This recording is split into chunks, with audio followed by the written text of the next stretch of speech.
Hello friends, कैसे हो आप सब। उम्मीद है अच्छे होंगे और लगातार पढ़ रहे होंगे। ये अपने चैनल अब पढ़ाई पे हाउ टू ऑर्गेनिज्म रिप्रोड्यूस मतलब जीव जनन कैसे करते हैं उसका पहला लेक्चर है। इससे पिछले लेक्चर्स के अंदर हमने लाइफ प्रोसेस और कंट्रोल एंड कोऑर्डिनेशन की कंप्लीट बात कर ली है, जिसके अंदर हमने उनको पूरी एनसीईआरटी बेस पढ़ा है। एनसीईआरटी की लाइन टू लाइन मतलब पूरी समझाई है, उसके अंदर कोई भी चीजें हमने नहीं छोड़ी है। और अब हम उसके बाद में शुरू करने जा रहे हैं आज हाउ टू ऑर्गेनिज्म रिप्रोड्यूस। तो इसको देखने से पहले अगर आपने वो सारे लेक्चर्स नहीं देखे, ज़्यादा नहीं है कि लाइफ प्रोसेस के 12 लेक्चर्स हैं और इसकी कंट्रोल एंड कोऑर्डिनेशन के 10 लेक्चर हैं, कुछ ज़्यादा नहीं है। आप उनको देख लीजिए, ज़्यादा टाइम भी नहीं लगेगा और आपकी पूरी एनसीईआरटी क्लियर हो जाएगी। कुछ एनसीईआरटी के अंदर हमने कुछ भी नहीं छोड़ा है। तो चलो आज हम इसकी बात करते हैं। तो सबसे पहला जो क्वेश्चन आता है कि एक ऑर्गेनिज्म है, इस लेक्चर को शुरू करने से पहले जो क्वेश्चन आता है कि एक ऑर्गेनिज्म है उसको जीवित रहने के लिए क्या क्या चाहिए। न्यूट्रिशन चाहिए, पोषण चाहिए, इसके साथ एक्सक्रीशन उत्सर्जन और रेस्पायरेशन। ये सब जो आपके एनसीईआरटी में पहली लाइन में दिए हुए हैं कि ये सब चीजें एक ऑर्गेनिज्म कर रहा है और वो जीवित है। लाइफ प्रोसेस के अंदर जीव प्रक्रम के अंदर हमने पढ़ा था कि किसी भी जीव को जीवित रहने के लिए कौन कौन सी चीजें होनी चाहिए, न्यूट्रिशन, रेस्पायरेशन, एक्सक्रीशन और सर्कुलेशन। तो जीवित जीव के लिए ये चीजें जरूरी हैं, ये चीजें ये जीव कर रहा है। फिर ये रिप्रोडक्शन क्यों करता है, क्यों करता है। अगर मान लो रिप्रोडक्शन एक सस्ती चीज होती है, मतलब उसके अंदर बहुत कम एनर्जी की जरूरत होती है या एनर्जी की जरूरत ही नहीं होती, तो फिर भी कोई भी कर लेता, सस्ता काम होता तो कर लेता। पर रिप्रोडक्शन जो है, अगर हम रिप्रोडक्शन की बात करें, जनन की बात करें, रिप्रोडक्शन जनन के अंदर बहुत ज़्यादा एनर्जी की ज़रूरत होती है, मतलब हाई एनर्जी की ज़रूरत होती है। फिर भी हाई एनर्जी ऊर्जा की ज़रूरत होते हुए भी कोई जीव और कोई ऑर्गेनिज्म क्यों रिप्रोडक्शन करता है, सबसे पहला क्वेश्चन ये है। तो उसका आंसर हम बताते हैं आपको। उसमें क्या है कि अगर ऑर्गेनिज्म जो जीवित ऑर्गेनिज्म है वो अगर रिप्रोडक्शन नहीं करता तो अगर ये ऑर्गेनिज्म रिप्रोडक्शन नहीं करता तो ये खत्म होते ही इस स्पीशीज का नाम ही नहीं होता। मतलब हम अपने चारों तरफ जो भी जीव देख रहे हैं आज उनका एग्जिस्टेंस नहीं होता, वो जीवित ही नहीं होते। क्यों? क्योंकि अगर ये रिप्रोडक्शन नहीं करता, अगर आपके और गाय भैंस ये सब भी रिप्रोडक्शन नहीं करती, या कोई भी ऑर्गेनिज्म अगर रिप्रोडक्शन नहीं करता तो क्या इनकी संतति आ पाती, क्या इनकी संतति आ पाती, नहीं आ पाती। तो क्या जो आज हम अपने चारों तरफ स्पीशीज देख रहे हैं वो हमारे एग्जिस्ट करती है, क्या वो प्रेजेंट होती, नहीं होती ना। मैंने एक वर्ड बोला है अभी स्पीशीज, इसका मतलब क्या है ये बता देता हूं मैं आपको। पहले स्पीशीज को वैसे तो हम आगे मेंडल वाले चैप्टर के अंदर बहुत अच्छे से और भी पढ़ेंगे, पर अभी थोड़ा सुन लो। स्पीशीज क्या होता है कि सेम मतलब जो भी जीव एक साथ रह रहे हैं, कोई भी जीव जो एक साथ रह रहे हैं, जो आपस में ब्रीडिंग कर सकते हैं, मतलब रिप्रोडक्शन कर सकते हैं, जनन कर सकते हैं, वो किस में आते हैं, एक स्पीशीज के अंदर आते हैं। अगर आपको स्पीशीज वर्ड समझना है तो उसका एक ही मतलब है कि जो भी जीव रह रहे हैं आपके यहाँ पे, मतलब जहां पे आप रह रहे हो वहां पे बहुत सारे जीव रहते होंगे, गाय भैंस बकरी आप, इसके अलावा बैक्टीरिया वायरस या छोटे मोटे जीव सारे जितने भी रह रहे हैं वो अलग अलग स्पीशीज के हैं। अगर आपको ये देखना है कि वो एक स्पीशीज के हैं या नहीं, तो उसमें ये देख लीजिए कि वो आपस में जनन कर पाते हैं या नहीं। अगर वो जनन करके रिप्रोडक्शन करके अगर नई संतति पैदा कर सकते हैं तो वो एक ही स्पीशीज के अंदर आएंगे। वह ये वर्ड क्लियर हुआ आपका? चलो क्लियर हुआ तो, और ये भी समझ में आ गया होगा कि रिप्रोडक्शन की जरूरत क्यों है, क्योंकि किसी भी स्पीशीज के एग्जिस्टेंस के लिए रिप्रोडक्शन जनन जरूरी है। अब दूसरा क्वेश्चन जो हमारे मन में या आपके एनसीईआरटी में जो आता है वो ये है कि रिप्रोडक्शन तो कर लिया, पर जैसे ह्यूमन है तो उसके जो उसके बच्चे जो पैदा होगा उसका क्या होगा, वो भी लगभग उसी के समान होगा, वो भी उसके सिमिलर होगा। सिमिलर का मतलब उसके भी नाक होंगे, एक नाक होगा, 2 आंखें होंगे, एक मुंह होगा, 2 कान होंगे, ऐसी ही कोई सिमिलर स्ट्रक्चर होगी। मतलब समझ में आ रहा है कि अगर एक जीव से उसकी संततियां पैदा होती हैं, मान लो एक ह्यूमन था, उससे उसका बेटा बना तो उसके भी यही सेम सिस्टम होगा, उसके भी सेम यही सिस्टम होगा।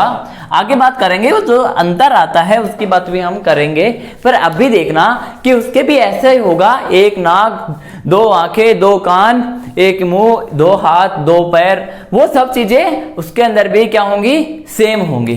तो इसके लिए कोई ब्लूप्रिंट तो होना चाहिए भाई। बॉडी डिजाइन अगर सेम है तो उसके लिए किसी ना किसी ब्लूप्रिंट की जरूरत है या नहीं है, और वो ब्लूप्रिंट भी सेम होना चाहिए कि वो उसकी जैसी संतति पैदा कर दे। जैसे कि आप एक चीज देखना, आप कोई एक पेज लिया, आपने मान लो कोई भी पेज लिया, उसको अगर आप प्रिंटर से निकलवाओगे, प्रिंट कराओगे, तो उसके अंदर भी कुछ परिवर्तन आते हैं, पर अक्सर वही लिखे होते हैं, पर उसके अंदर परिवर्तन आ जाता है, उसकी क्वालिटी खराब हो जाती है, कभी वो थोड़ा ब्रन हो जाता है, मतलब उसके अंदर चेंज आ जाता है। तो चेंज जरूर आता है पर स्ट्रक्चर सेम होती है। तो ये जो ब्लूप्रिंट है ये क्या है। अब आगे जो हमने इतना पढ़ा उसके बाद में जो हमारे को क्वेश्चन आया कि जो ब्लूप्रिंट है ये क्या है। तो ये क्या है, वैसे आपने 9th क्लास में पढ़ लिया होगा, पर मैं फिर बता दूं ये क्या है। एक सेल के अंदर, पूरी बात सुनना, एक सेल के अंदर क्या होता है, न्यूक्लियस होता है। सेल है, सेल के अंदर क्या है, न्यूक्लियस है। अगर ये यूकेरियोटिक सेल है, केंद्रक है, अगर ये क्या है, यूकेरियोटिक सेल है तो, और इस सेल के अंदर क्या प्रेजेंट होते हैं, क्या होते हैं, क्रोमोसोम, गुणसूत्र। समझ में आया। इसके अंदर क्या होते हैं, क्रोमोसोम्स, इस प्रकार से होते हैं गुणसूत्र। और गुणसूत्र किससे मिलकर बना होता है, गुणसूत्र के अंदर क्या क्या होते हैं, एक होता है हमारा डीएनए, एक होती है प्रोटीन। तो प्रोटीन की बात तो हम करेंगे नहीं। ये जो डीएनए है क्रोमोसोम के अंदर, जो ये डीएनए है, यही किसका काम करता है, किसका, इस ब्लूप्रिंट का, इस ब्लूप्रिंट का। मतलब एक ऑर्गेनिज्म से दूसरा ऑर्गेनिज्म से पैदा होगा तो उसकी समान अगर स्ट्रक्चर होगी तो उसका ब्लूप्रिंट कौन लेके जाएगा, डीएनए। ये डीएनए कहां है, एक सेल के न्यूक्लियस के अंदर क्रोमोसोम में। क्रोमोसोम इन दो चीजों का मिलकर बना होता है, तो क्रोमोसोम किसकी तरह, डीएनए। तो ये डीएनए किसकी तरह होता है, ब्लूप्रिंट की तरह होता है। सबसे पहला तो क्वेश्चन आपके आ सकता है इस डीएनए की फुल फॉर्म। 1 नंबर के अंदर जो क्वेश्चन आ सकता है या ऑब्जेक्टिव टाइप के अंदर आ सकता है, डीएनए की फुल फॉर्म बताओ। तो इसकी फॉर्म होती है deoxy ribo nucleic acid. Nucleic acid जानते हो आप, न्यूक्लिक अम्ल जानते हो, क्या क्या होते हैं, डीएनए और आरएनए। तो दो क्वेश्चन बनते हैं यहाँ पे, एक तो न्यूक्लिक एसिड अगर ऑब्जेक्टिव टाइप में आए, या वैसे भी 1 नंबर का क्वेश्चन आ सकता है कि न्यूक्लिक एसिड कौन कौन से होते हैं, डीएनए और आरएनए। और दूसरा क्वेश्चन क्या है, डीएनए की फुल फॉर्म बताओ, क्या होता है, डीऑक्सी राइबो न्यूक्लिक एसिड। तो अब यहां तक आपको समझ में आ गया, यहां तक आपको समझ में मेरे हिसाब से आ गया होगा। अब ये बात आ गई कि डीएनए है, मान लो एक ऑर्गेनिज्म के अंदर, इस ऑर्गेनिज्म के अंदर अगर मान लो डीएनए है, मतलब कहां प्रेजेंट होगा वो तो आपको कोई बात ही नहीं है। सेल के अंदर क्या है, डीएनए प्रेजेंट है। मैं ये सब चीजें अभी नहीं लिख रहा। इस डीएनए को हमें दूसरी ऑर्गेनिज्म के अंदर भेजना है, मतलब जब इसकी संतति पैदा होगी, तो इसके अंदर भी ये डीएनए आना चाहिए। तो ये किस प्रकार से आता है, ये किस प्रकार से डिवीजन होगा, उसकी बात कर लेते हैं। तो ये जो डिवीजन जो होता है ये 2 प्रकार का होता है। ये जो डिवीजन है ये 2 प्रकार का होता है, ये सब आपने सुना होगा।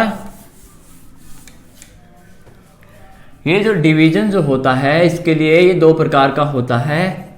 एक होता है माइटोसिस और दूसरा होता है मियोसिस।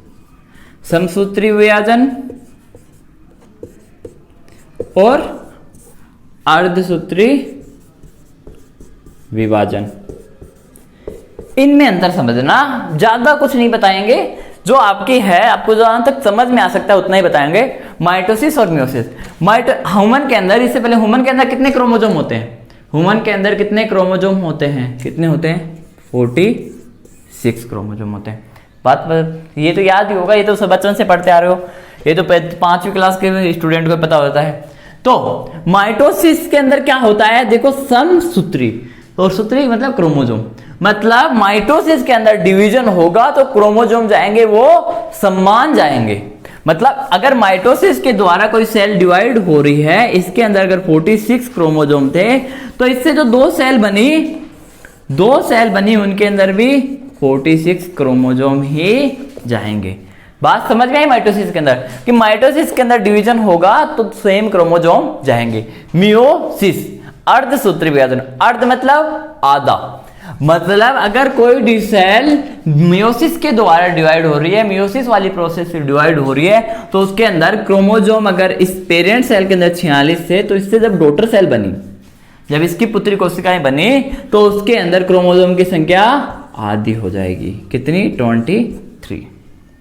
ये जो विभाजन है ये नॉर्मली होता है, और ये जो विभाजन है मियोसिस, ये रिप्रोडक्टिव सेल्स के अंदर होता है। मतलब जैसे स्पर्म बनते हैं, शुक्राणु बनते हैं, और ओवम अंडाणु बनता है, तब ये होता है मियोसिस।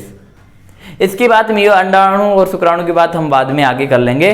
अभी इतना आपको समझ में आया या नहीं आया? इतना समझ में आ गया? ठीक है। तो अब देखो, बाहर कुत्ते बहुत हैं, ऐसे भौंकते रहते हैं, तो ज़्यादा ध्यान मत दो उनकी तरफ, पढ़ाई पे ज़्यादा ध्यान रखो। चलो अब आगे बात करते हैं। यहां तक की बात आपको समझ में आ गई, डिवीजन समझ में आ गए। अब क्या हुआ कि ये जो डीएनए था, ये डीएनए ब्लूप्रिंट की तरह काम कर रहा है, और इसने क्या किया, एक सेल से, मतलब कि मान लो एक पेरेंट से कहां चला गया, इसकी डॉटर सेल में, मतलब इससे ये पैदा हो गया, जनक से पुत्री बन गई। तो ये डीएनए वहां जाके करेगा क्या? डीएनए का किस प्रकार से रेप्लिकेशन होता है, मतलब कैसे डिवाइड होता है, उसकी बात बाद में करेंगे। पहले ये बात करते हैं कि ये डीएनए मान लो दूसरी सेल के अंदर चला गया, या दूसरे ऑर्गेनिज्म के यहां से इसने इसको पैदा कर दिया और इसके अंदर डीएनए आ गया, यहां पे ये करेगा क्या? तो क्या करता है, ये डीएनए निर्माण करता है आरएनए का, और ये आरएनए किसका निर्माण करता है? प्रोटीन का। और प्रोटीन किसके लिए जरूरी है भैया? प्रोटीन किसके लिए चाहिए? बॉडी डिजाइन के लिए। किसके लिए चाहिए? बॉडी डिजाइन के लिए। बात पल्ले पड़ी कि क्यों हमने ये बताया कि ये ब्लूप्रिंट है, और डीएनए जाने के बाद डीएनए वहां क्या करता है? डीएनए गया, डीएनए ने आरएनए बनाया, और आरएनए से क्या बनी? प्रोटीन, और इसी प्रोटीन से एक बॉडी की डिजाइन होती है। मतलब अगर कोई चेंज हुआ डीएनए के अंदर, तो इसका डायरेक्ट इफेक्ट कहां पड़ेगा? बॉडी डिजाइन के ऊपर। क्यों? क्योंकि डीएनए चेंज हुआ मतलब आरएनए चेंज हुआ, आरएनए चेंज हुआ तो प्रोटीन चेंज हुई, प्रोटीन चेंज हुई तो बॉडी डिजाइन चेंज हुई। बात समझ में आई? अब हम बात कर लेते हैं कि ये डीएनए कॉपी कैसे करता है। तो अगर इस एक सेल के अंदर जो पेरेंट सेल है, ये पेरेंट है, इसकी जो एक सेल ले लेते हैं, ये एक पेरेंट सेल है। इसके अंदर क्या हुआ, क्या प्रेजेंट है? सेल के अंदर न्यूक्लियस, और न्यूक्लियस के अंदर क्या प्रेजेंट है? डीएनए प्रेजेंट है। अब इस डीएनए क्या किया, इसने अपनी कॉपी बनाई, अपना रेप्लिकेशन किया, प्रतिकृति बनाई। तो इसने जब प्रतिकृति बनाई तो ये सेल इस प्रकार बनी, ये इसका न्यूक्लियस, और इसने अपनी, इस डीएनए ने क्या किया, डीएनए ने अपनी प्रतिकृति बना ली। तो डीएनए जब प्रतिकृति बनाएगा तो मान लो इसने 2 प्रतिकृति बना ली, बन गई। इसकी तो कॉपी हो गई, डीएनए की तो भैया कॉपी हो गई। अब सेल के पास ऑप्शन है कि ये सेल क्या करे कि इस डीएनए को बाहर फेंक दे, अगर इस डीएनए को बाहर फेंक दिया, तो यहां पर बात कर रहे हैं, यहां पे तो ये डीएनए क्या कर रहा था? आरएनए से प्रोटीन से बॉडी डिजाइन बन रही थी। तो वहां पे क्या हो रही थी? बायोकेमिकल रिएक्शंस हो रही थी। जैव रासायनिक रिएक्शन तो हो रही थी ना भैया, किसी भी चीज से दूसरी चीज बनेगी तो उसके अंदर किसी ना किसी चीज की जरूरत पड़ती है। तो यहां से अगर जैसे कि एग्जांपल से समझना, आपको अगर फोन की जरूरत है तो आप क्या करोगे, अपनी बहन से कहलवाओगे कि बहन पापा को थोड़ा बोलना कि वो क्या कर दे, मेरे को फोन दिला दे। तो पर बहन ऐसे थोड़ी मानेगी, बहन को थोड़े बहुत ऐसे पैसे देने पड़ेंगे या पार्टी देनी पड़ेगी, उसको कुछ तो लालच देना पड़ेगा। तो किसी ना किसी चीज की तो जरूरत है। तो ये बायोकेमिकल जैव रासायनिक क्रियाएं हो रही हैं और आपने यहाँ पे इस डीएनए को क्या किया, बाहर फेंक दिया। तो यहाँ पे ये क्या आगे कॉपी बना पाएगा या अपना काम कर पाएगा? क्यों नहीं कर पाएगा? नहीं कर पाएगा। क्यों नहीं? क्योंकि इसके पास बायोकेमिकल रिएक्शंस करने के लिए जो जरूरी चीजें हैं वो है ही नहीं।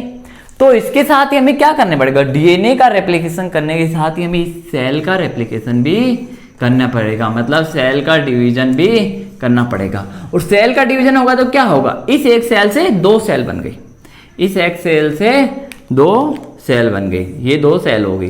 तो अब क्या होगा कि एक डीएनए, जो ये डीएनए है ये यहां आ गया और ये जो डीएनए है ये यहां आ गया। यहां तक आपको बात में कोई प्रॉब्लम, यहां तक कोई प्रॉब्लम नहीं। तो अब आगे सुनना, यहां पे डीएनए आ गया, डीएनए की कॉपी बनी थी। तो क्या ये डीएनए की कॉपी एकदम सिमिलर है? एकदम सिमिलर मतलब अब एग्जांपल से समझना, क्या आपकी बॉडी जो है या आपकी जो शक्ल है, क्या आपके पापा आपकी मम्मी के एकदम समान है? नहीं है ना। क्या है कि हाँ, नाक, कान, मुंह ये बात करें तो डिजाइन सेम है, डिजाइन सेम है, पोजीशन एक जगह है, पर वो एकदम सिमिलर नहीं है। सिमिलर नहीं है तो मतलब क्या हुआ कि कुछ वेरिएशन है। ये सभी के लिए है, सभी ऑर्गेनिज्म में ऐसा होता है कि जब ये कॉपीज बनती हैं तो कुछ वेरिएशन आते हैं। ये वेरिएशन, ये जो परिवर्तन आए, ये परिवर्तन छोटे भी हो सकते हैं और बड़े भी हो सकते हैं। खूब बार ये परिवर्तन बहुत छोटे होते हैं तो दिखाई नहीं देते और खूब बार इतने बड़े हो जाते हैं कि सेल की डेथ हो जाती है। आप अपने आसपास भी सुने होंगे कि उसके बच्चे की मौत हो गई, उसके बच्चे की मौत हो गई। क्यों? क्योंकि उसके अंदर वेरिएशन, जो परिवर्तन आए वो इतने ज्यादा थे कि जो बायोकेमिकल रिएक्शन के लिए जो जरूरी चीजें थी वो ही नहीं बन पा रही थी, उसकी मौत हो जाती है। तो अब इन परिवर्तन की बात कर लेते हैं कि क्यों इन परिवर्तन की जरूरत है, क्यों इन परिवर्तन की जरूरत है। ये अब वहां पे आगे जो अगला टॉपिक दिया गया है उसकी बात कर रहे हैं। तो इन वेरिएशंस की जरूरत, इन वेरिएशंस की जरूरत क्यों है? तो अगर वेरिएशंस की बात करें तो उससे पहले एक चीज समझना, आपके एनसीईआरटी में ही वर्ड दिया हुआ है और वो बहुत अच्छा है समझने के लिए। वो वर्ड है निके या निकेत। तो सबसे पहले तो हम इस निके को समझते हैं कि ये निके क्या है। सबसे पहले समझते हैं कि ये निके क्या है। तो निके वो एरिया है, वो एरिया है जिसके अंदर कोई भी ऑर्गेनिज्म, जिसके अंदर कोई भी ऑर्गेनिज्म अपने कंफर्ट जोन में रह सकता है। मतलब जो उसके काम है वो बहुत अच्छे से कर सकता है, मतलब वो अपने फंक्शन को बहुत अच्छे से कर सकता है। मतलब वो रिप्रोडक्शन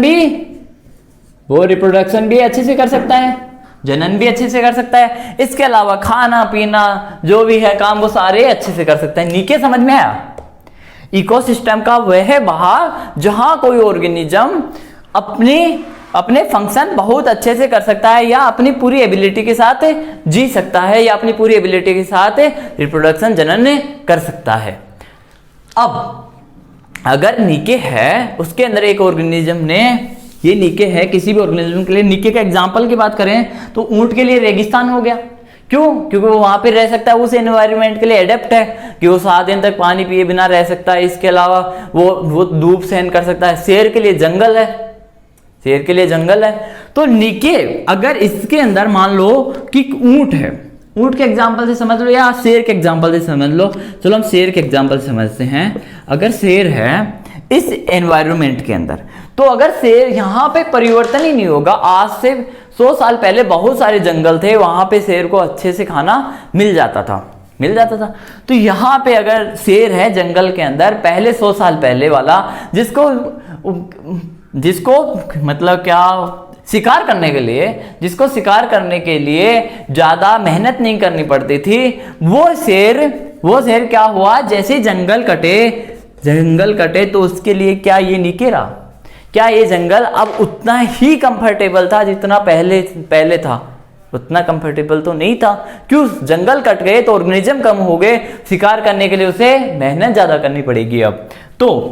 तो अगर उसके अंदर वेरिएशन नहीं आते तो क्या वो शेर जिंदा रह पाते? पहले वाले शेर जिंदा रह पाते?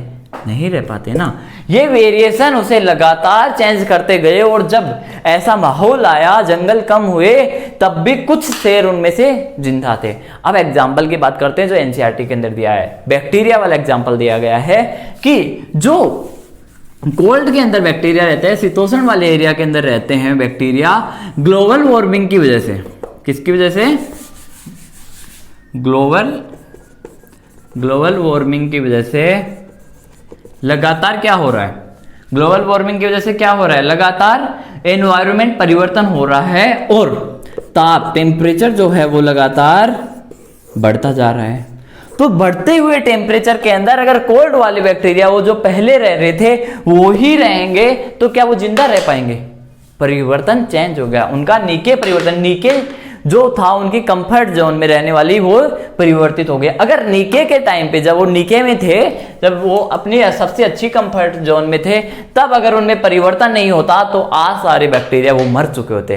पर फिर भी कुछ बैक्टीरिया जिंदा हैं। क्यों जिंदा हैं? क्योंकि वहां पे लगातार परिवर्तन होते गए और वो इस चीज के लिए एडेप्ट हो गए कि हम जिंदा रह सकेंगे। तो यहाँ बात समझ में आई, इतनी बात समझ में आई। तो इस लेक्चर में इतना ही। इसके अंदर हमने बेसिक्स पढ़े हैं जो बहुत जरूरी हैं और आपके आगे भी काम आएंगे। तो नहीं समझ में आया, फिर से वीडियो देखो, बहुत अच्छा समझाया है इसके अंदर और बहुत सारी चीजें क्लियर की हैं, तो पढ़ लेना। इसके आगे अगले लेक्चर में बात करते हैं। जय हिंद, जय भारत। और चैनल को सब्सक्राइब कर दो और वीडियो लाइक कर दो अच्छे लगते हैं तो, और दोस्तों के साथ शेयर कर दो।